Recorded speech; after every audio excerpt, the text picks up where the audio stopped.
যুক্তরাষ্ট্রের সঙ্গে ইরানের উত্তেজনা আরও তীব্র আকার ধারণ করেছে। মার্কিন প্রেসিডেন্ট ডোনাল্ড ট্রাম্পের হুমকির জবাবে সরাসরি পাল্টা হুঁশিয়ারি দিলেন ইরানের সংসদের স্পিকার মোহাম্মদ বাঘের গালিবাফ। ইরানের উপর হামলা চেষ্টা হলে দখলকৃত ভূখণ্ডসহ এই অঞ্চলের যুক্তরাষ্ট্রের সব সামরিক ঘাঁটি, স্থাপনা ও জাহাজ আমাদের জন্য বৈধ লক্ষ্যবস্তু হবে। রোববার তেহরানে সংসদের অধিবেশনে দেওয়া বক্তব্যে গালিবাফ বলেন, ইরানের বিরুদ্ধে কোনো ধরনের ভুল হিসাব করলে তার পরিণতি হবে ভয়াবহ। তিনি জানান, কেবল হামলার পর প্রতিক্রিয়া নয়, হুমকির সুস্পষ্ট ইঙ্গিত পেলেই ব্যবস্থা নেবে তেহরান। এদিকে দেশটির অভ্যন্তরে চলমান বিক্ষোভ নিয়েও কঠোর অবস্থানের কথা জানিয়েছেন ইরানের সংসদ স্পিকার। তার দাবি, কিছু বিক্ষোভকারী বিদেশি শক্তির মদদে কাজ করছে।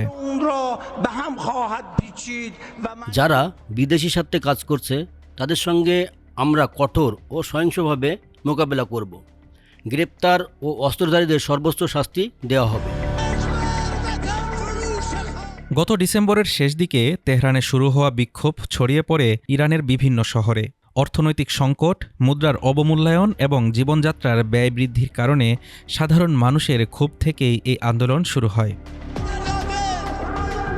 ইরানি কর্মকর্তারা বলছেন, বিক্ষোভকারীদের যৌক্তিক দাবি মেনে নেওয়ার চেষ্টা চলছে। তবে একই সঙ্গে তারা অভিযোগ করছেন, যুক্তরাষ্ট্রসহ বিদেশি শক্তি এই অস্থিরতাকে উস্কে দিচ্ছে। এরই মধ্যে 2 জানুয়ারি ট্রুথ সোশ্যালে দেওয়া এক পোস্টে মার্কিন প্রেসিডেন্ট ডোনাল্ড ট্রাম্প হুঁশিয়ারি দিয়ে বলেন, ইরান যদি বিক্ষোভকারীদের উপর গুলি চালায় তবে যুক্তরাষ্ট্র তাদের পাশে দাঁড়াবে। সব মিলিয়ে মধ্যপ্রাচ্যে নতুন করে সংঘাতের আশঙ্কা বাড়ছে।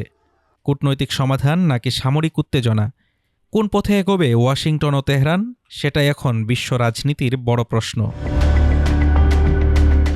Desk report, Dhaka today.